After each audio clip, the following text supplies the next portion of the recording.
punya. Kan kalau memang Islamnya nanti yang memimpin di Indonesia, berarti kan Imam Mahdinya orang Indonesia. Sementara pemahaman lainnya adalah Islam, ya, Imam Mahdi lahir di Al-Quds, di Palestina. Gimana nyambunginya, saudara, coba? Nah, ya, jadi Islam seperti apa yang akan memimpin, ya? Karena ada orang memahami Islam, ya, berangkat dari sekte, berangkat dari aliran, berangkat dari mazhab. Kan begitu, saudara, ya, berangkat dari firqah, Salafi, Wahabi, yang dari Sunni atau Ahlu Sunnah. Nah, dari firqah banyak sekali firqah, ya, ya, dari firqah banyak sekali, ya, tentu keturunan dari ini. Kalau nggak dari Salafi, dari Wahabi, itu firqah yang kecil-kecil itu, saudara. Nah, apakah Islam dari pemahaman ini yang akan memimpin dunia? Itu kan pertanyaan. Kan bukan Islam dari yang ini. Kenapa? Ini nggak akan bisa akur. Contoh sekarang, saudara lihat. Allah memberikan aku 2 pusaka. Okay. 2 pusaka. Yeah. Al-Ahmar wal Abyad, pusaka merah putih. Oh. Merinding saya, ya Allah. Ada beberapa kitab saya buka bab yang sama, mereka membahas hadis ini. Dan Allah memberikan padaku 2 pusaka, Al-Ahmar wal Abyad, pusaka merah putih. Wa anna ummati sayablughu mulkuha ma zawalam. Umatku di akhir zaman akan memimpin dunia dari timur hingga ke barat dunia. Tentunya dengan pusaka merah putih ini. 37. Silahkan cek orang-orang yang ada menghitung di pertahanan sekarang. Antum tanyakan pada yang di Lemhanas, pada di macam-macam. Bagaimana kekuatan dunia pergeserannya, saya yakin hitungan mereka 2037 terjadi sesuatu yang dahsyat. Gerbangnya sampai 2040, di atas 2040 itulah generasi emas akan muncul. Makanya Indonesia masuk generasi 2045. Itu sudah dihitung. 2030 pembukanya. Makanya sekarang punya visi 2030 semua. Saudi visi 2030, Rusia, Cina, Afrika Selatan, Brazil visinya 2030 dengan bikin bridge itu. Semua visinya ke sana. Dan yang paling dahsyat, hitungan itu secara spesifik isyaratnya sudah ada dalam Al-Qur'an. Dan ini bukan ilmu utak-atik, bukan viral TikTok.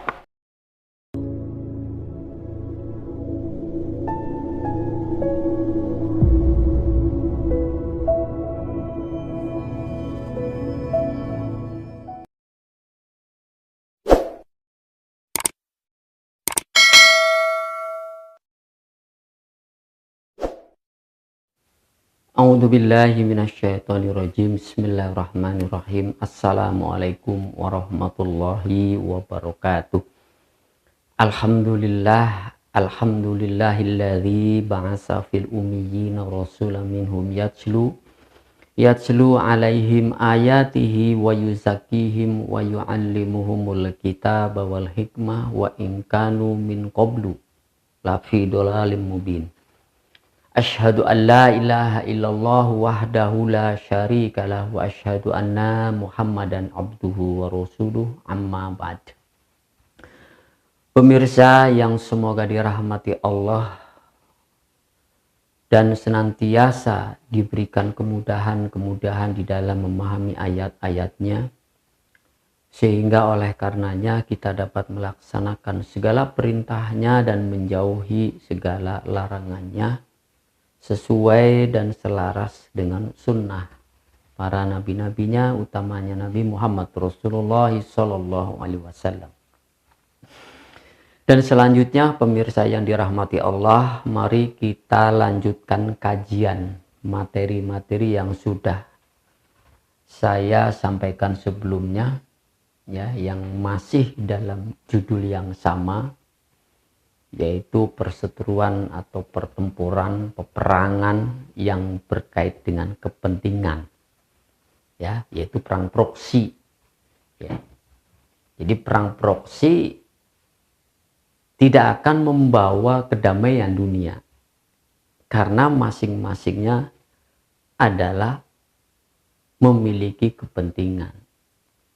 Ya, jadi sudah kita pahami bersama bahwa kondisi hari ini peperangan antara Iran dengan Israel itu adalah perang proksi. Ya, itu nyata sekali, terbukti adanya dua kekuatan besar di baliknya, yaitu antara kekuatan Amerika blok barat dan kekuatan timur yang hari ini akan segera muncul, ada bahkan sudah nyata muncul, yaitu China di blok timurnya, yaitu negara-negara yang berlandaskan ajaran komunisme. Dan di dalamnya ikut serta adalah negara-negara yang notabene berpenduduk muslim, yang tadinya barat, ya, kepada blok barat artinya cenderungnya, tapi sekarang ya terjadi perubahan. Ya. Jadi terjadi perubahan, artinya mayoritas negara yang tadinya bukan pro ya, yang tadinya menghadap ke barat, sekarang akan menghadap ke timur. Dalam arti bukan konsep ideologinya, bukan.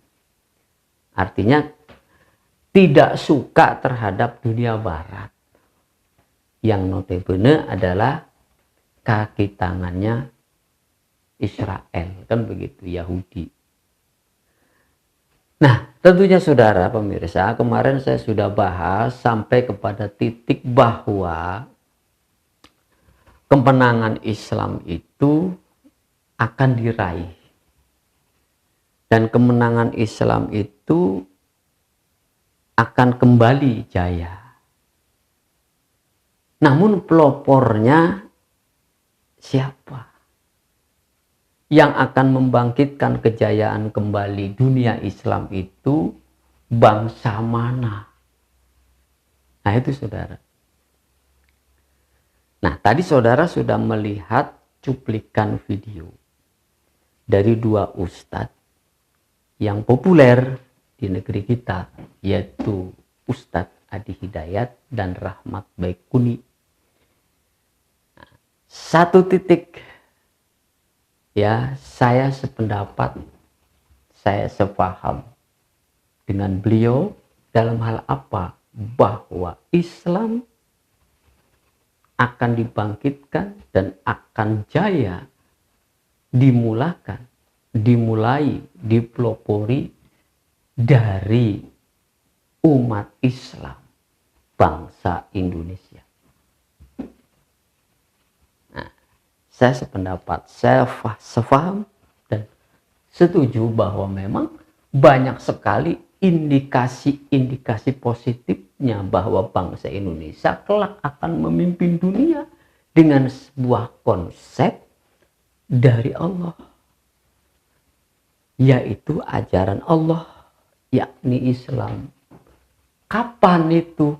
Nah ini di sini saya masih ada catatannya 2045. Ya, bisa cepat, bisa lambat.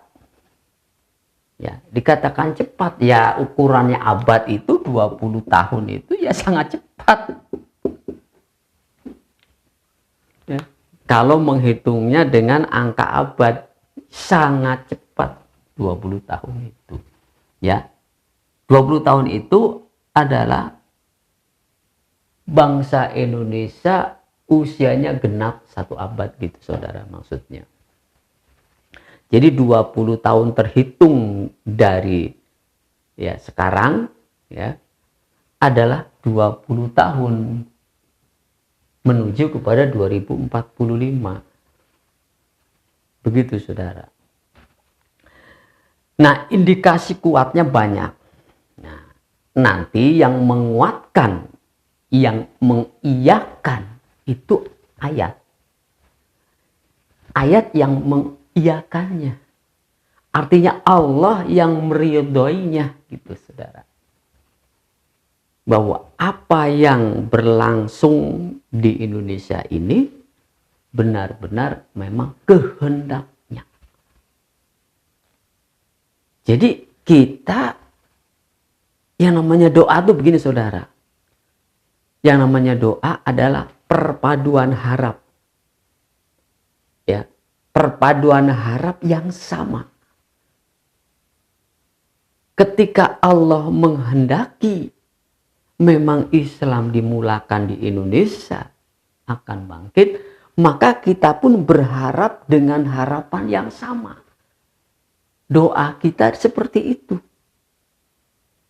Menghendaki bahwa umat Islam bangsa Indonesia itu adalah jaya dengan membawa landasan Al-Quran. Allahnya pun sama, itu namanya doa bersambut. Maka inilah yang menjadi keyakinan kita bahwa memang Indonesia ini adalah mulanya dibangkitkannya Islam. Secara historis memang dunia Islam itu runtuh 1924 di Turki sana, dunia Islam. 1924 itu secara historisnya. Sejak itu dipaksakan kayak apapun oleh kita, berupaya bagaimanapun kekuasaan Islam untuk bangkit, kalau waktunya belum, enggak. Istilah malam. Malam tidak bisa mendahului siang, siang pun tidak bisa mendahului malam. Bergantian.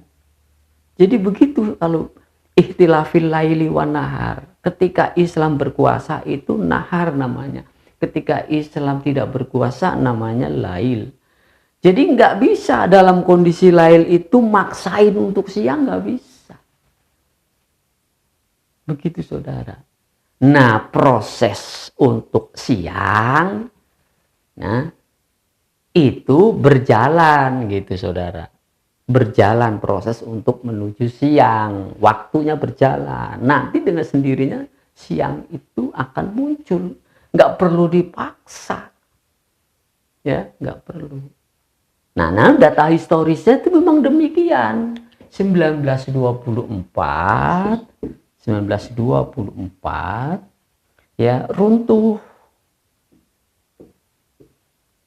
Nah, kemudian nggak bisa maksa nih 24, 25, 26 terus sampai hari ini karena memang belum waktu, tetap aja belum muncul. Namun proses sudah dimulai 1923 sudah titik start awal memulai mengarah kepada siang. Ya kan kalau sudah waktu 00. Ya, waktu 00 itu kan jam 24. Ya. Nah, setelah jam 24 kemudian 01 itu kan sudah, kalau waktunya ada waktu pagi, bukan malam istilahnya tuh. Coba aja lihat di jam tuh. Ya, menjelang pagi. Jadi setarnya pagi itu jam 1. Paham saudara? Nih. Jadi logika berpikir kita jam 00 itu puncaknya malam. Nah, setelah jam 00 berarti 01. 01 berarti itu waktu pagi. Waktu setar untuk mengarah kepada pagi.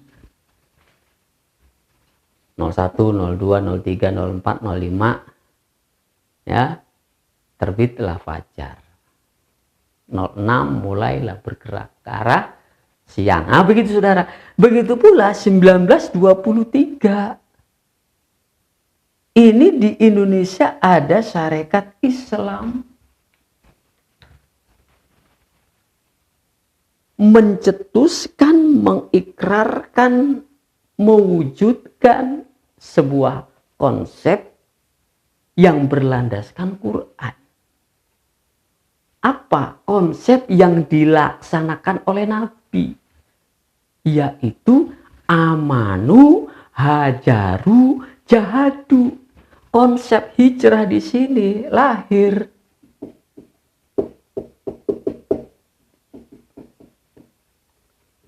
Itu saudara.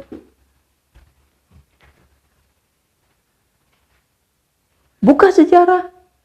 Syarikat Islam di Indonesia untuk menegakkan kalimatillah itu digelarlah, jadikan akidah pada umat Islam hijrah, sebuah konsep perjuangan. Ya ayyuhalladzina amanu, seluruh orang-orang beriman khususnya di Indonesia diseru oleh Allah. Untuk apa? Berjuang dengan konsep hajaru, hijrah. Nah setelah hijrah apa? Diam? Enggak. Karena ini adalah konsep perjuangan, bergerak. Jihad. Berjuang. Amanu, hajaru, jahadu. Jadi iman itu ya nggak ada apa-apanya kalau nggak dilanjutkan dengan hijrah. Hijrah pun punya konsekuensi, yaitu jihad. Begitu saudara. Jadi itu 24-nya runtuh, gitu kan? Ini udah mempersiapkan 23-nya, 23 tahun 1993 itu udah mempersiapkan untuk mengarah kepada siang. Begitu saudara.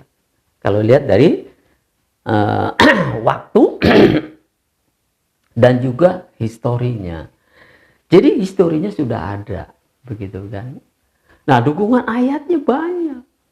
La uqsimu bihadzal balad wa anta khilum bihadzal balad wa walidin wa ma wala. Aku bersumpah, kata Allah, demi negeri ini. Ya, dulu Allah bersumpah demi negeri Arab. Dan sudah selesai. Akhir 1924. Allah ulangi kembali sunnah. La uqsimu bihadzal balad. Aku bersumpah demi negeri ini. Mana kalau bukan Indonesia? Ya, silakan aja. Ayat ini nggak cocok diterapkan di mana-mana. Mau dibaca di Arab ya udah nggak cocok.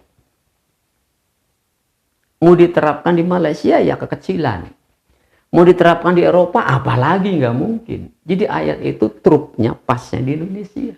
Itulah dukungan ayat dari Allah. Allah ridho. Nah, itulah kebangkitan Islamnya di situ, dimulakan di Indonesia. Maka saya setuju bahwa Islam memang akan bangkit di Indonesia 2045. Nah, lalu sejarah membuktikan pula, ternyata benar. 1945 lahir bangsa Indonesia. Baru lahir saudara ternyata. Ya belum bisa apa-apa saudara. 1945-nya aja baru lahir bangsa Indonesia.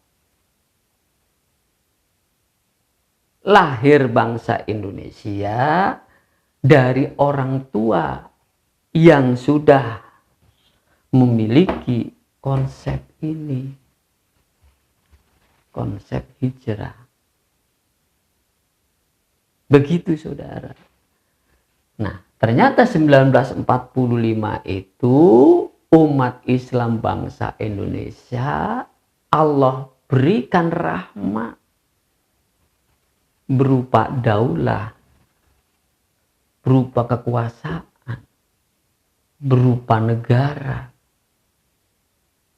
Republik Indonesia. Loh, kok bukannya Republik Islam Indonesia? Ya, kalau Republik Islam Indonesia yang diwujudkan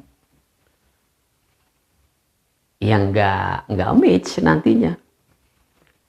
Karena di Indonesia itu bukan hanya umat Islam saja. Ternyata ngacunya kemana? Nyontoh Madinah.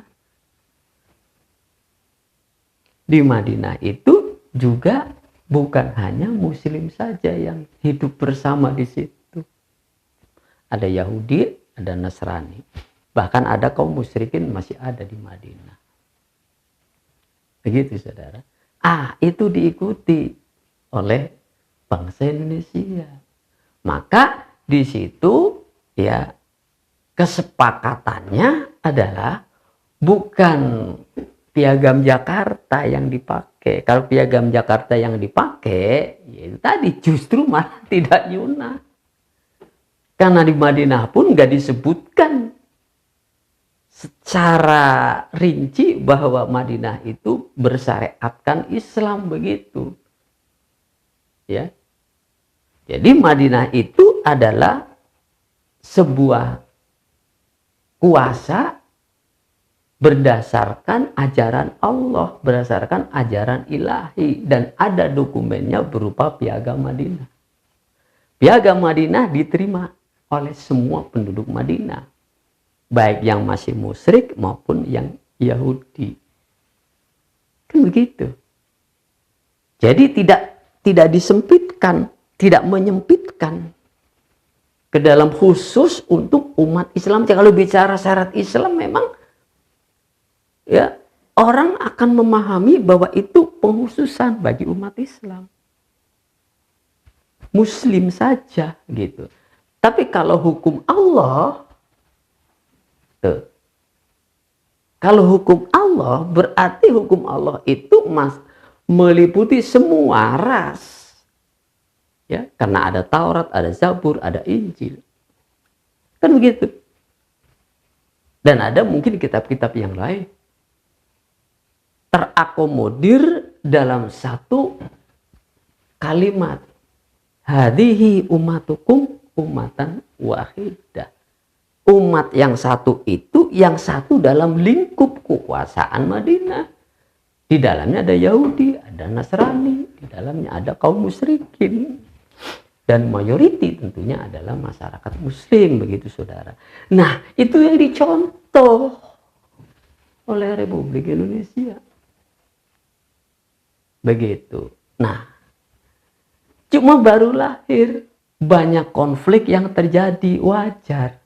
Rasulullah pun begitu wafat, ya banyak konflik juga. Setelah Khulafaur Rasyidin itu banyak konflik, wajar yang namanya baru. Ini apalagi Republik Indonesia baru, banyak konflik. Ya, apa konfliknya? Yaitu persaingan konsep.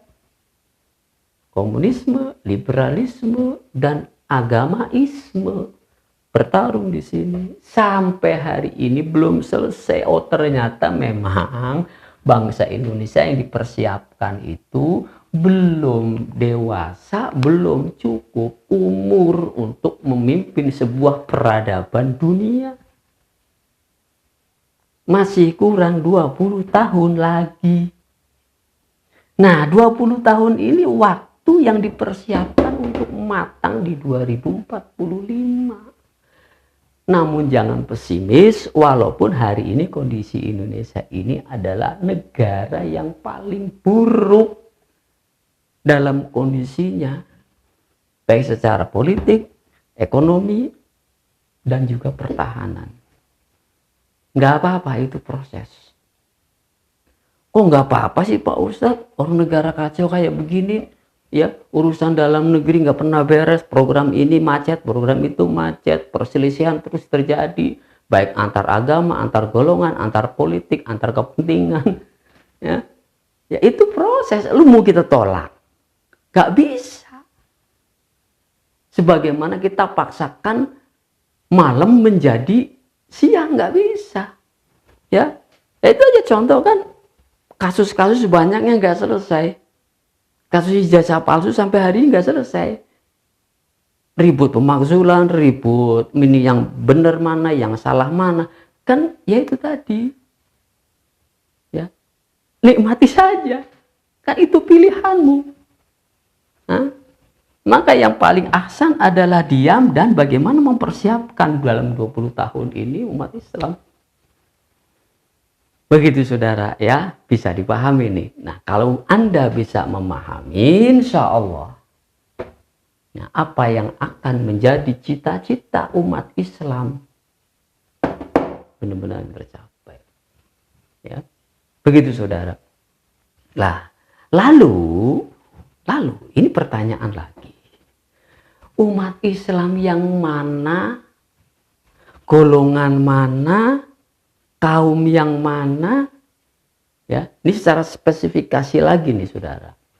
Nah, soalnya begini saudara, untuk mengarah ke sini tentu mempunyai pemahaman masing-masing.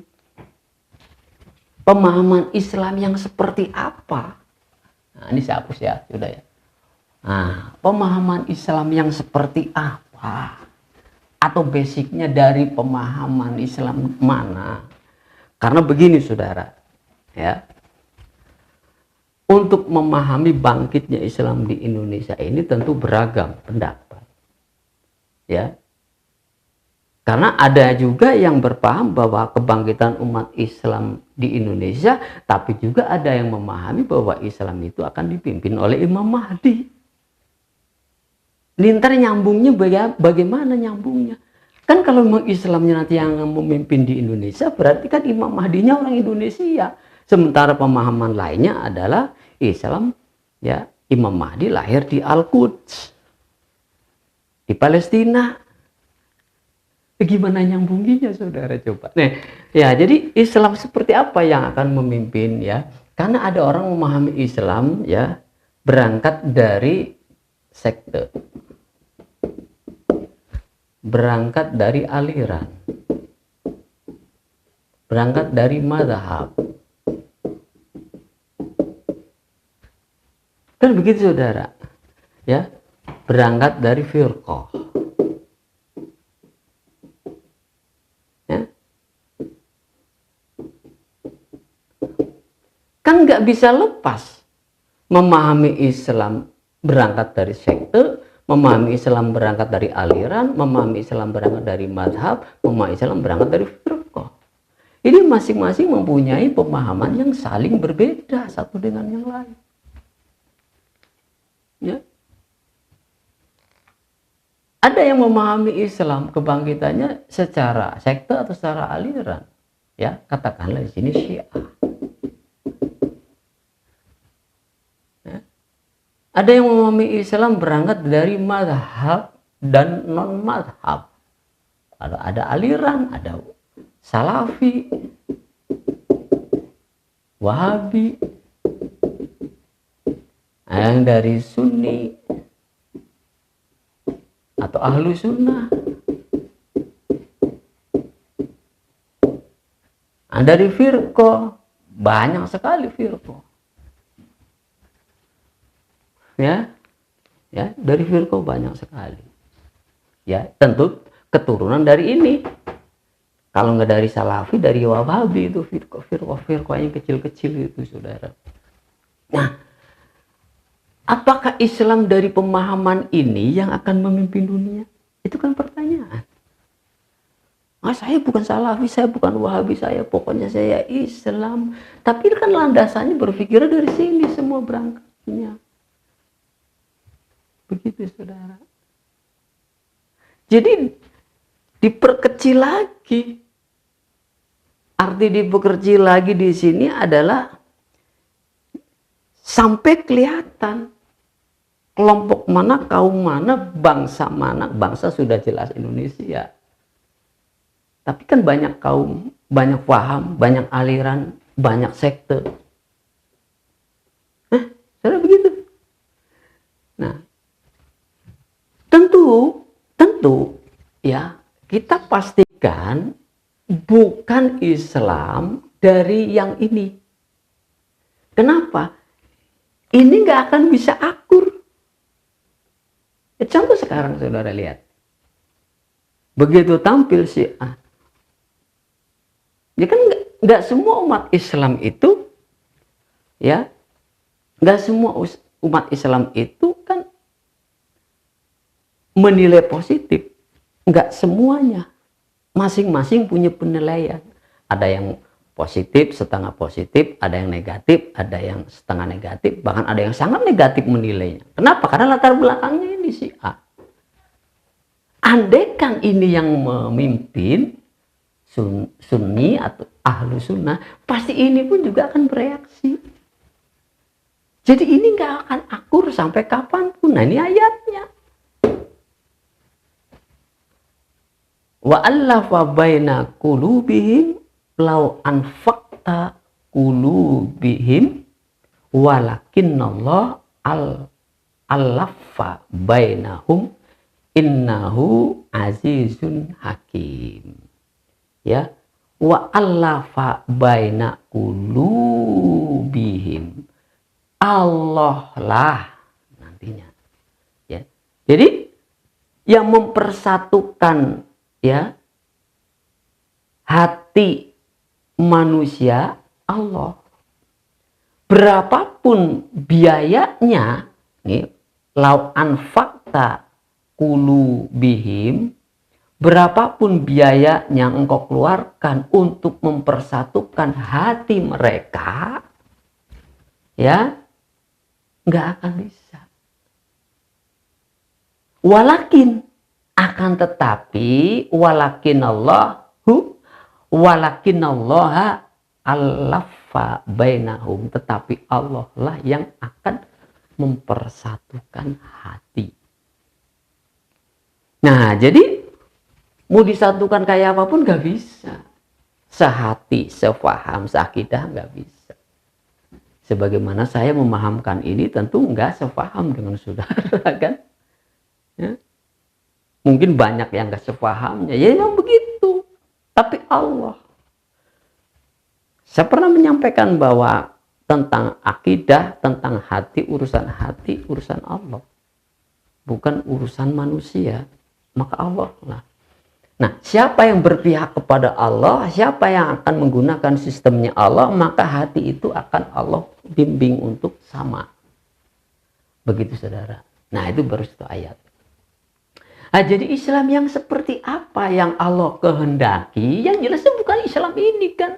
Bukan Islam ini. Maksudnya bukan pemahaman Islam model ini. Tapi pemahaman Islam yang Allah kehendaki adalah Islam yang rahmatan lil alam. Konsepnya itu saudara. Qad kana lakum fi rasulillahi uswatun hasanah. Kan uswatunya hasanah. Rasulullah. Konsepnya adalah Rasulullah membangun Islam yang rahmatan lil alamin. Illa rahmatan lil alamin. Kan begitu. Tidaklah aku utus engkau, wahai Rasul, wahai Muhammad, illa kecuali untuk menebarkan rahmatan lil alamin. Nah ini syarat dengan konflik.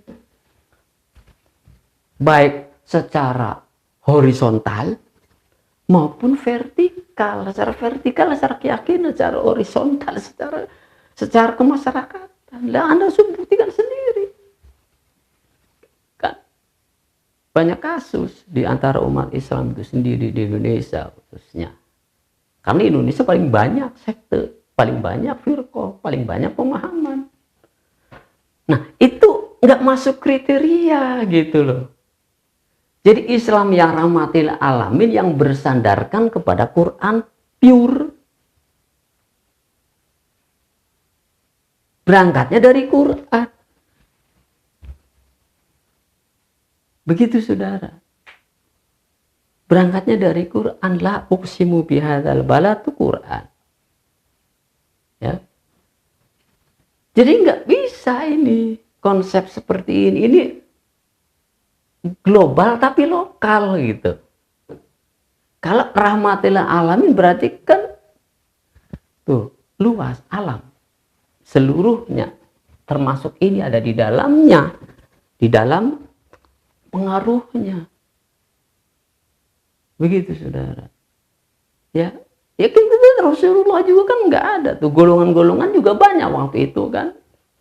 ya puak-puak banyak, tapi bisa dipegang oleh Rasulullah. Nah itu namanya konsep rahmatan lil alamin, ajaran ilahi.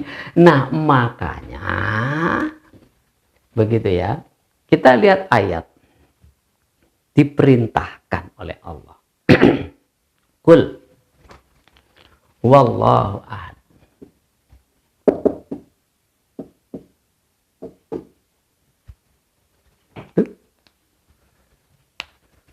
Qul huwallahu ahad. 7 kata di dalam mencetuskan dasar negara ditolak. Ya karena memang tadi kan saya bilang, kalau hanya menghususkan syariat itu hanya, hukum itu hanya untuk Islam, ya mau tidak mau bicara syariat Islam. Ya. Tapi dinaikkan, dituntun oleh Allah menjadi ketuhanan yang Maha Esa. Ini Qul wallahu ahad. Satu-satunya negara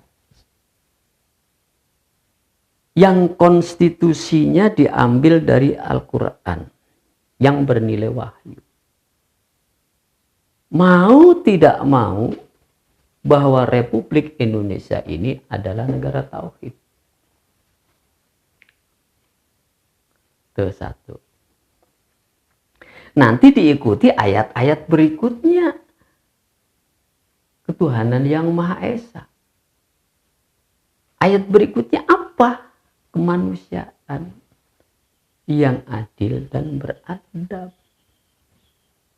Sampai 5, keadilan sosial bagi seluruh rakyat Indonesia. Itu Quran semua.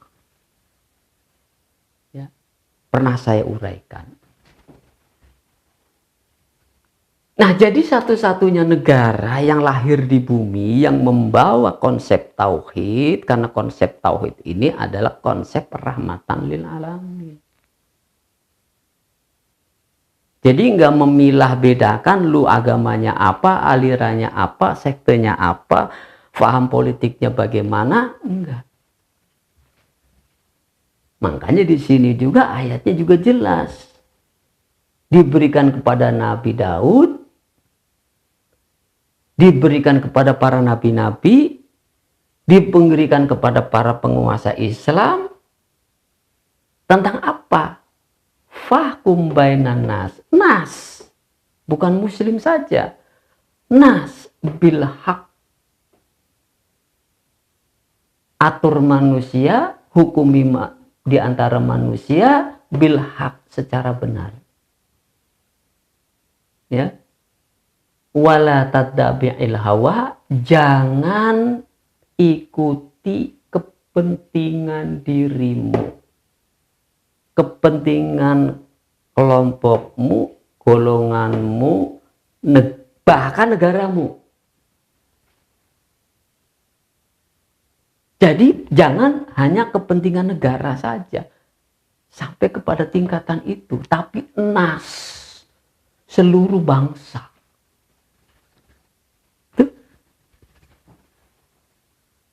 Kok mesti berlaku syariat Islam? Iya, jadi ribut. Ya ini. Pangkal begitu. Nah, itu saudara.